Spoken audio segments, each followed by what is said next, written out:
இந்த ஜல்லிக்கட்டு தற்போது அலங்காநல்லூரில் முடிவிட்டிருக்கிறது. இன்று காலை தமிழ்நாடு அரசு சார்பில் மாண்புமிகு வணிக வரி மற்றும் பத்திரப்பதிவுத்துறை அமைச்சர் அவர்களால் இந்த ஒரு நிகழ்ச்சி நான் தொடங்கி வச்சோம்.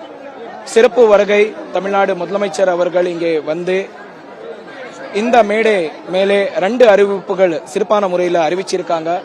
முதலாவது அறிவிப்பு, நீண்ட நாள் கோரிக்கை, மாடுபிடி வீரர்களுடைய கோரிக்கையான வேலை வாய்ப்பில் முன்னுரிமை கால்நடைத்துறையால் வழங்கப்படும் என்ற ஒரு அறிவிப்பை, அது மட்டும் இல்லாம உலக புகழ்பெற்ற ஜல்லிக்கட்டு இடமான அலங்காநல்லூரில் ஜல்லிக்கட்டு சம்பந்தமாக ஒரு பயிற்சி மையம் கட்டப்படும் என்ற ஒரு அறிவிப்பை மாண்புமிகு தமிழ்நாடு முதலமைச்சர் அவர்கள் இந்த மேடை மூலமா அறிவிச்சிருக்காங்க.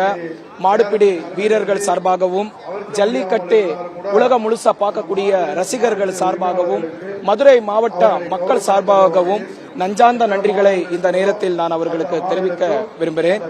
அது மட்டும் இல்லாம இந்த 3 நாள்களுடைய சிறப்பான இந்த ஏற்பாடுகள் நீதிமன்ற வழக்கின் அடிப்படையில், அதனுடைய ஸ்டாண்டர்ட் ஆபரேட்டிங் ப்ரொசீஜர்ஸ் உடைய அடிப்படையில் தமிழ்நாடு அரசு மதுரை மாவட்ட நிர்வாகத்துக்கு சில அறிவுரைகள் வழங்கப்பட்டார். அதற்கு கிணங்க இன்று தினம் ஆவணியாபுரம் பொறுத்தவரை மதுரை காவல் ஆணையாளர் அவருடைய ஒத்துழைப்புடன், மதுரை மாநகராட்சி ஆணையாளருடைய ஒத்துழைப்புடன், கால்நடைத்துறை, வருவாயத்துறை, மருத்துவத்துறை போன்ற அனைத்து துறை உடைய உலக உதவியுடன் இன்று தினம் வெற்றிகரமாக ஆவணியாபுரம் ஜல்லிக்கட்டை 2 நாட்களுக்கு முன்பு முடிச்சுவிட்டோம். நேற்று தினம் பாலமேடு ஜல்லிக்கட்டை மதுரை மாவட்ட காவல் கண்காணிப்பாளர் அவர்களுடைய ஒத்துழைப்புடன், காவல்துறை, வருவாயத்துறை, ஊரக வளர்ச்சித்துறை, நகராட்சித்துறை சார்ந்த உதவியுடன் நேற்று தினம் பாலமேடு ஜல்லிக்கட்டை வெற்றிகரமாக முடிச்சிருக்கோம். இன்று தினம் அலங்காநல்லூர் ஜல்லிக்கட்டை மதுரை மாவட்ட காவல் கண்காணிப்பாளர் அவர்கள் உதவியுடன் காவல்துறை, வருவாயத்துறை, ஊரக வளர்ச்சித்துறை, நகராட்சித்துறை, கால்நடைத்துறை போன்ற அனைத்து துறை அரசு அலுவலர்கள் கடந்த 3 நாள்களாக இதற்காக வேலை செஞ்சு வெற்றிகரமாக முடிச்சு கொடுத்திருக்காங்க. மதுரை மாவட்டத்தில் ஒவ்வொரு ஆண்டு சிறப்பான முறையில் நடத்த வேண்டும் என்ற ஒரு ஆணைக்கு கிணங்க மரியாதைக்குரிய வணிக வரி மற்றும் பத்திரப்பதிவுத்துறை அமைச்சர் அவர்கள் மாவட்ட ஆட்சியர் அலுவலகத்தில் சில நாட்களுக்கு முன்பாகவே ஆவணியாபுரம், பாலமேடு, அலங்காநல்லூர் ஜல்லிக்கட்டு உடைய விழா கமிட்டியோட ஒரு ஆலோசனை கூட்டத்தை ஏற்பாடு பண்ணி அனைத்து துறை அலுவலர்களுக்கு அழைப்பை அனுப்பி இந்த ஆண்டு சிறப்பான முறையில் பண்ண வேண்டும் என்ற ஒரு அறிக்கையை அன்று தினம் மரியாதைக்குரிய அமைச்சர் அவர்கள் மாவட்ட நிர்வாகத்துக்கு அறிவித்தார்கள்.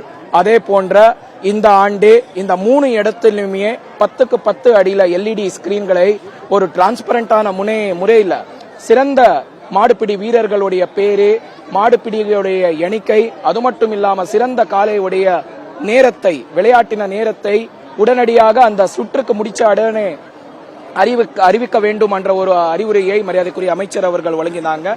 அதற்கிணங்க மதுரை மாவட்ட நிர்வாகம் வருவாய கோட்டாட்சியர் அவருடைய தலைமையில வருவாய வட்டாட்சியர் மற்றும் துணை வட்டாட்சியர் அவருடைய குழு அமைஞ்சு இன்று தினம் வெற்றிகரமாக ஆவணியாபுரம், பாலமேடு மற்றும் அலங்காநல்லூர் ஜல்லிக்கட்டுமை முடிச்சிருக்கோம். அது மட்டும் இல்லாம சிறப்பான விஷயம், நம்ம கால்நடை துறை மற்றும் மருத்துவ துறையுடைய அலுவலர்கள், மருத்துவர்கள் சிறப்பான முறையில் எந்த ஒரு உயிரிழப்பு இல்லாமல் வெற்றிகரமாக இந்த ஆண்டு முடிச்சு கொடுத்திருக்காங்க. அவர் எல்லாருக்குமே இந்த நேரத்தில் மதுரை மாவட்ட நிர்வாகத்தின் சார்பாக காவல்துறை, வருவாயத்துறை, ஊரக வளர்ச்சித்துறை, நகராட்சித்துறை, கால்நடைத்துறை, மருத்துவத்துறை போன்ற அனைத்து துறை அலுவலர்களுக்கும், NGOக்களுக்கும், ரெட் கிராஸ்களுக்கும், ஃபயர் மற்றும் ரெஸ்கியூ டீம்களுக்கும் இந்த நேரத்தில் என்னுடைய மனமார்ந்த நன்றிகளை தெரிவித்துக் கொள்கிறேன்.